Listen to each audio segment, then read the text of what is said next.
Greetings, all you samurai out there in the land of Wano. I'm Duuz-Diz-Din, and I'm coming at you with another One Piece chapter review. This time it's One Piece's chapter 951, the countdown to 1000, titled Rampage, as we see that Orochi has put the entire flower capital in a state of lockdown. We also see that, I think it was Fukurokuju, I think that's how you say his name, has basically explaining himself to Orochi in the fact that so many of the Straw Hats and their allies have all managed to escape. But Fukurokuju is so confident in the fact that they managed to capture Trafalgar Law that it is the equivalent of capturing Straw Hat himself, so that they'll manage to get information out of him, because Fukurokuju believes that betrayal is in a pirate's nature, which is just like, but you're allied with so many pirates. Is that really a statement that you can say in good faith? Like, how does something about that seems very weird. But Fukurokuju feels that his torture will be proficient enough. Not only that, Orochi's Oniwabanchu are out in droves, as well as his forces called the Mimawari Gumi, and this is essentially like the Shinsengumi, which back in feudal Japan were a group of patrolling officers that would keep the state on lockdown during the, changing of the times after the Warring States era and all that. I think. I don't know. My Japanese history is all over the place because of so much of the stuff that I've seen and watched. So it's really hard for me to pin down certain eras of, all this kind of stuff. But we also see Orochi's forces have made wanted posters for both the Straw Hats as well as the Heart Pirates and various other allies. And a notice is put out that, these people are wanted. If you have to report these on site, and if you do not, you will be seen as an accessory to these crimes. So we end up having Sanji and Shinobu kind of watching out over the fact that all the samurai who have the crescent mark on her ankles still remain in prison. And you even hear two of the guards saying that, hey, we have all these 1,000 men locked up. Shouldn't we be releasing them? Is, the Shogun messed up? Why aren't we freeing these guys? But the other guy's just like, yeah, and have the Shogun admit that he's wrong? Yeah, that's gonna happen. So, the Shogun's arrogance ends up being why these men are still in prison, which creates an even bigger problem because at the end of the day, the Shogun is right. These men are conspirators against him. So it's just like, Orochi is on the ball, but off of it all at the same time. But, Sanji and Shinobu are trying to figure out a way in order to get them freed. We also have Sanji spot the, making of the stuff for the Fire Festival, namely the sky boats. These, if you've seen Tangled, these lanterns that they'll release into the sky, and, it's a signet for the departed and all that, and those who have passed, and especially, good for mourning the dead in terms of how, Lord Yasue was killed. We also get to see their wanted posters, and Shinobu's is still based off of her earlier days, if nothing else. The sober seller Sangoro and the female ninja Shinobu. We also see the wanted poster of Beppo, the white bear. We also have Beppo, Sachi, and Penguin talking things over with Nami about the fact that they were freed, which she's glad for. But Beppo also hands over the reconfigured leaflet that Yasue made, for the Alliance's secret message, and it's something that would mean something. It's a coded message that would mean something for those who would see it. So Nami wants to pass it along to Kinemon as quickly as possible. And she says that they'll be hiding out in Braided Hat Village, the new place of their meetings. We also come to find out that Hawkins had actually released Beppo, Sachi, and Penguin in exchange for Law allowing himself to be captured.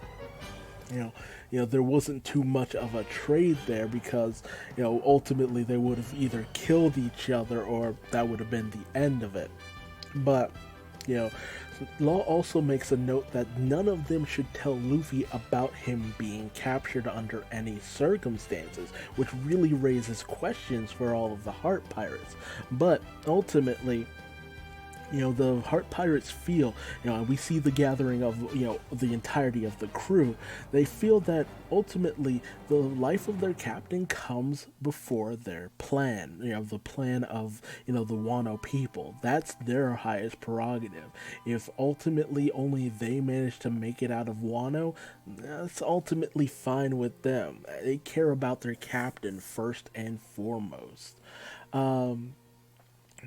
So we also end up seeing Kanjuro wanting to give Yasue a proper burial in Ibisu town.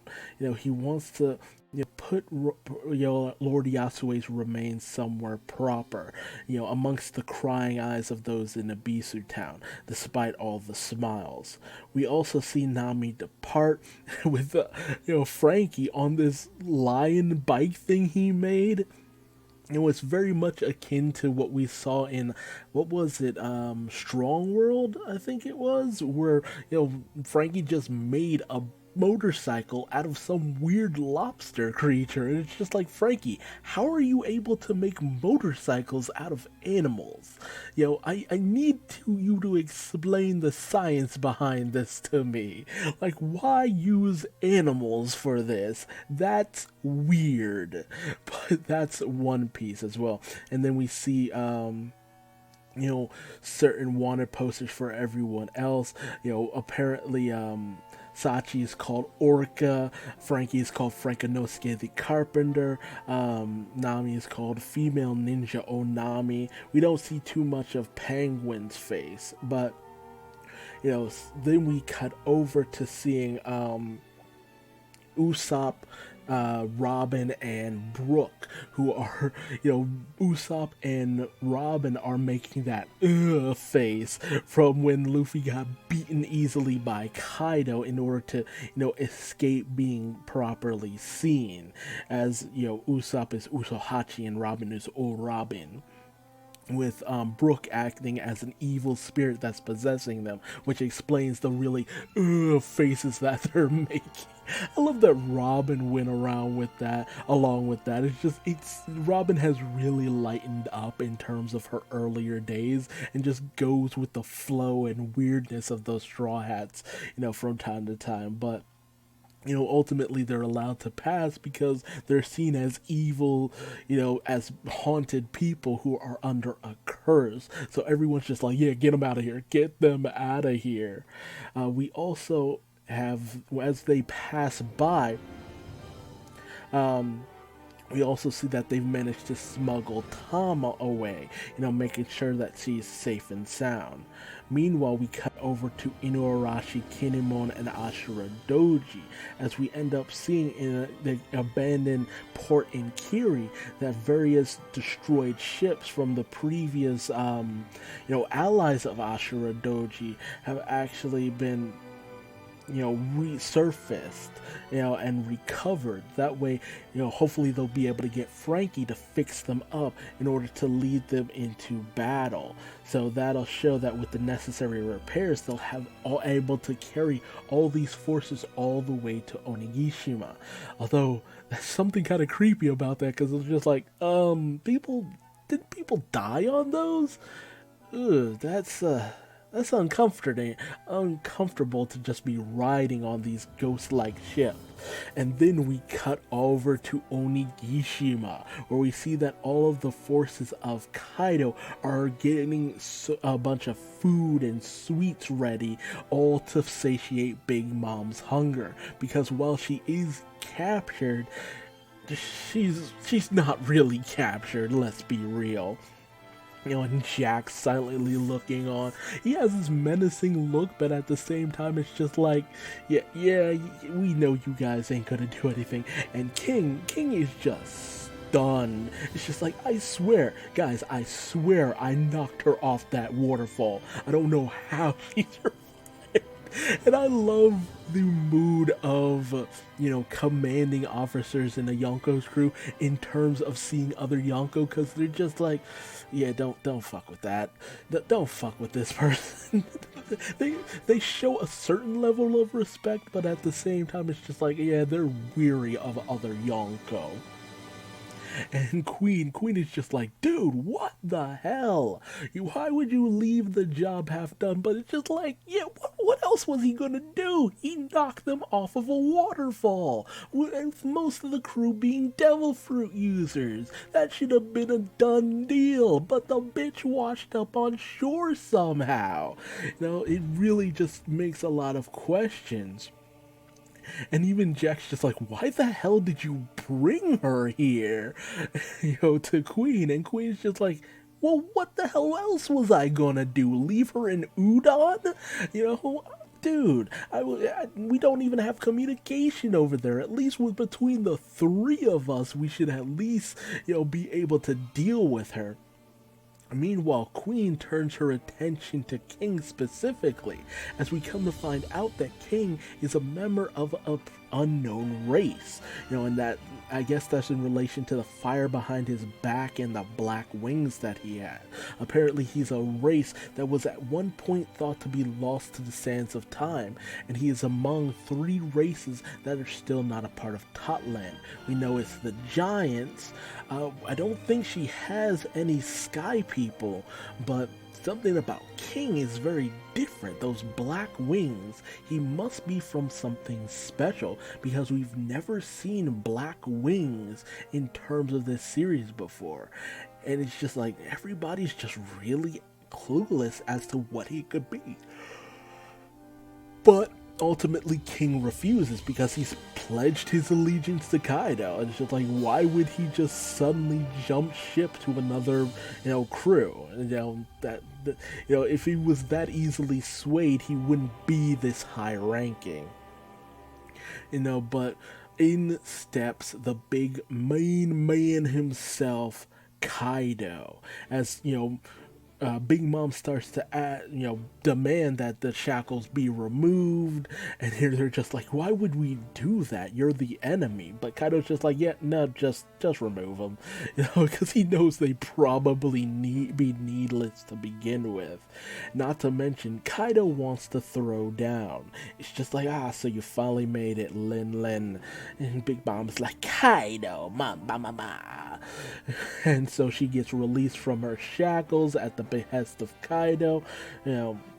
They start to reminisce, just like, Kaido, how many years, how many decades has it been?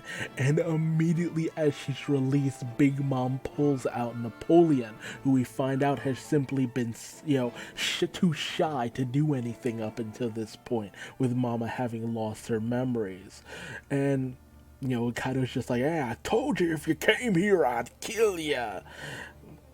And Mama simply says, it's just like, you think I'd let you. And they clash. Very similar to the way we saw when Whitebeard and Shanks clash, as their, the clashing of their conqueror's haki sends out these ripples, these shockwaves, and it splits the very heavens above, and all of Kaido's men start freaking the hell out, including Queen, because I feel like Queen's the most down-to-earth person in all of Kaido's crew.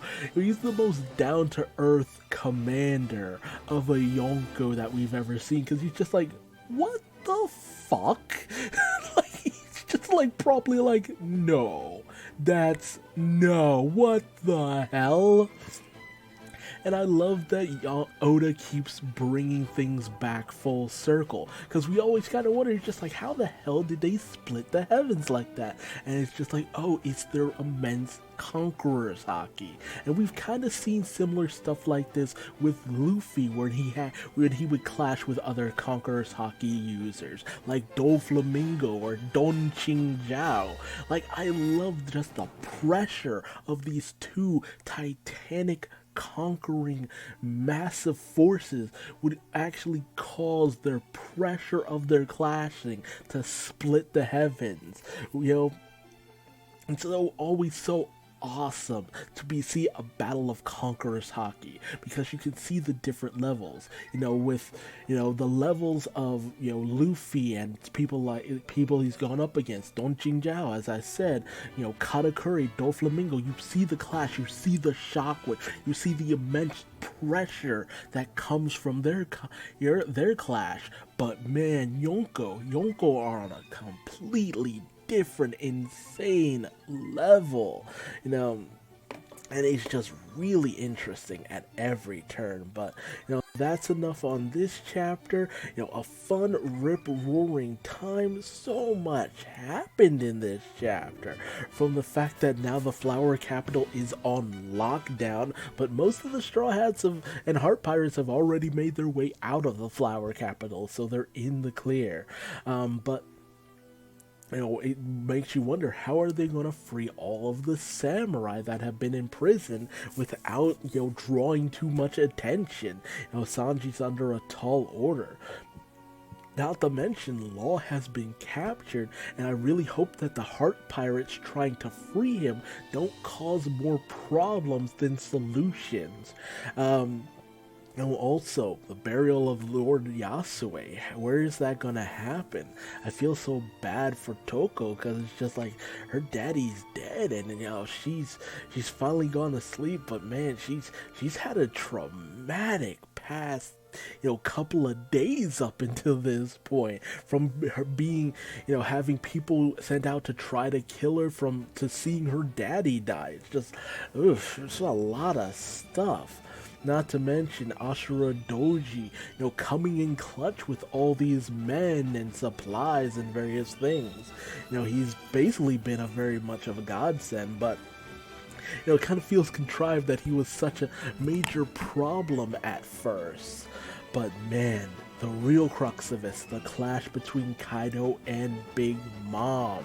Just seeing these two titanic monsters just go at it. Just good times. And you really have to wonder, what is King's race? We already know about the 3 races that come from the moon who have wings, but then what is King? What is he exactly? What could he possibly be? Because we've had nothing up until this point, but then again, he's from a race that was thought to be lost to the sands of time. Of course we wouldn't have seen him before. So it just all... Oda always finds a way to completely cover his tracks for the most part. Even if he's making stuff up on the spot, it all seems to just flow into something else. It's always just so well crafted. But that's enough for this video. Tell me your thoughts and theories in the comment section below. If you liked this video, leave me a like. If you didn't, feel free to leave me a dislike and tell me what I did wrong in the comment section below, so I might better myself for future videos. And subscribe and hit the bell icon, that way you never miss out on another One Piece chapter review. And until the next video, I just want you to remember that when you see 2 beasts rampaging, it might be time to get out of the way. I'm Duuz-Diz-Din. Find me on social media by googling my name, and I will see you in the next video. Until then, I'm going to bed. Bye-bye.